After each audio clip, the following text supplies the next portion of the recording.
It's your boy ObZ here. Do it to life, before life. Do it to you. Do it to 2021. A whole year of breast cancer awareness and personal growth. It's day 88. The day is Thursday. It's time for the 4 agreements. But just got out of Walmart, so I'm gonna take that off. I know I'm gonna need that.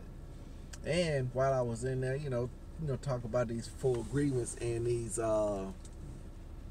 rules of the planet, the dream of the planet, these rituals that we was kind of indoctrinated in. Oh man, I got this.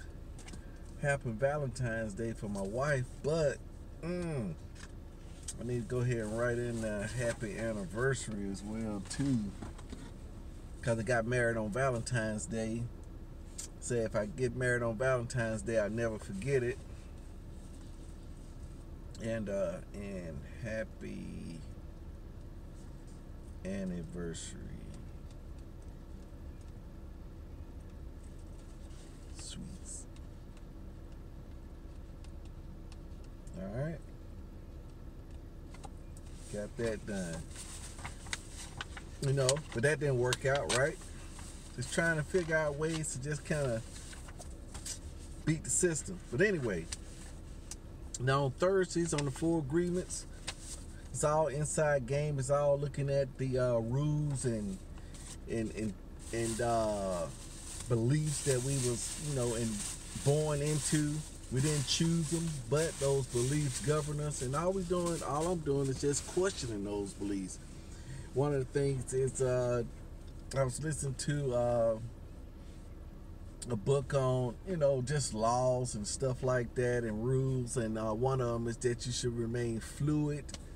You should not take anything personally. I mean, if you look across all kinds of books and stuff, you kind of hear the same stuff. It's just all about how you digest it, about how you feel about it. But it said, just don't take things personally. Don't let people see that. Let them know that they're getting to you.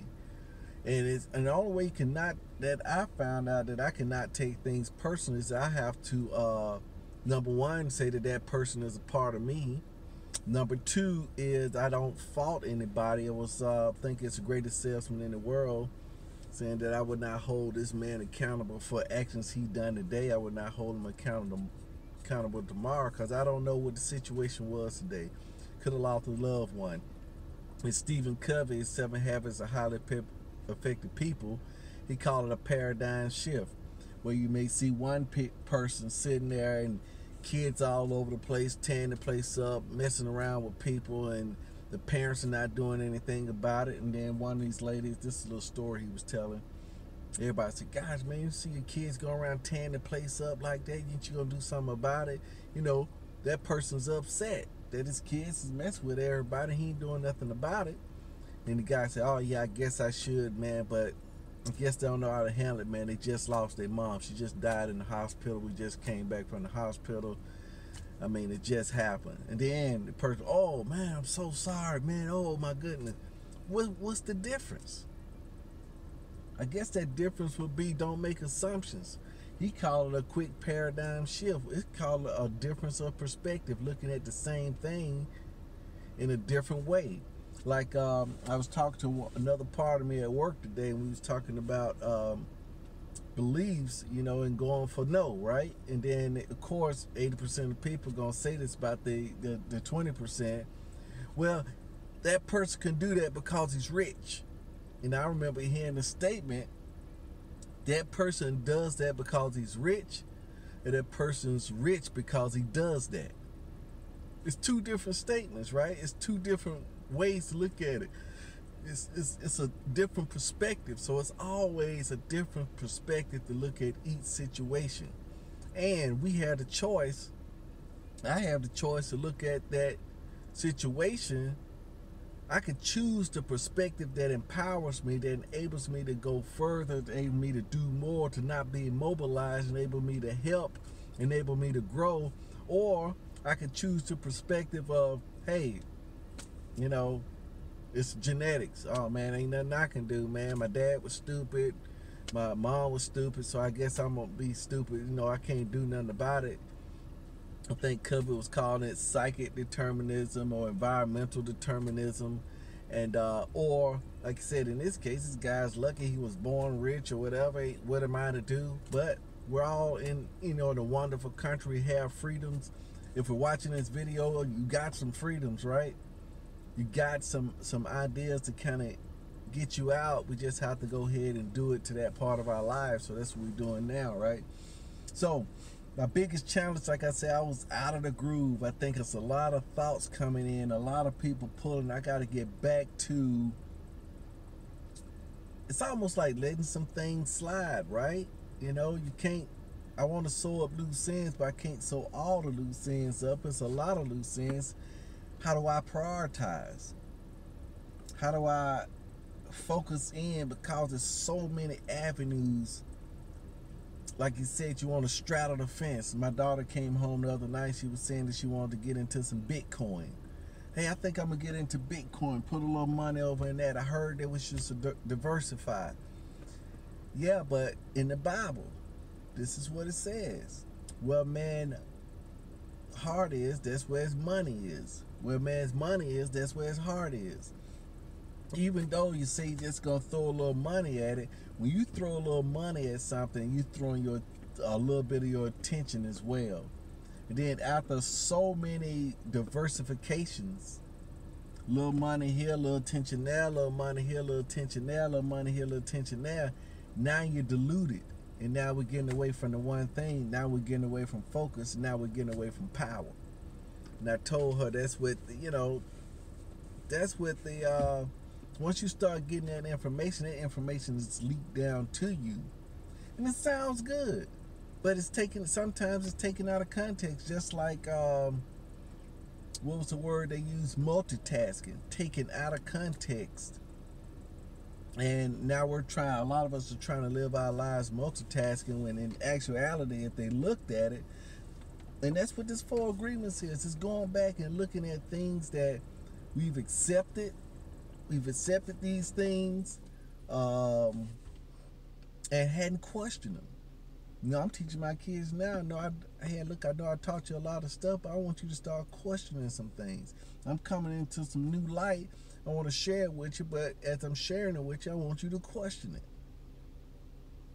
Because these are things that we've taught you, and they're ingrained in you. They're ingrained in you through the society.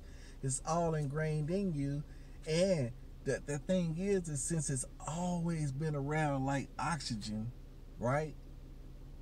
Like being on this planet, we make decisions and we think they're our own decisions, but our decisions are being influenced by the environment, being influenced by our upbringing, being influenced by the commercials that we watch.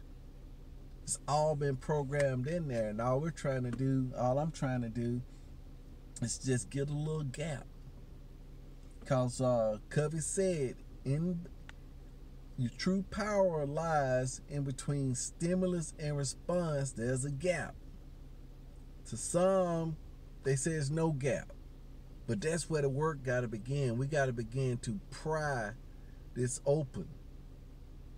Pry this gap open to where when the stimulus comes in, I don't immediately give a response. I analyze the response. Or I can table the response. Or just like it was saying, don't take things personally. I don't have to respond at all. I could just go ahead and let it slide. If it's not jugular, if it's not going to hurt me, not going to cause me serious financial ruin, not going to hurt others, let it slide. Because that person may have been giving you this poison, giving you this idea, giving you this stuff because they have no other outlet, and you just happen to be the one there, and they want to just dump it all on you because they got to get it out of themselves. And that's what it is. And I'm getting mine right now. You know where I'm working at, right? Because I'm working on a serious project, and I know it's right in here. I just hadn't been able to muster up the courage to jump back in and look at it.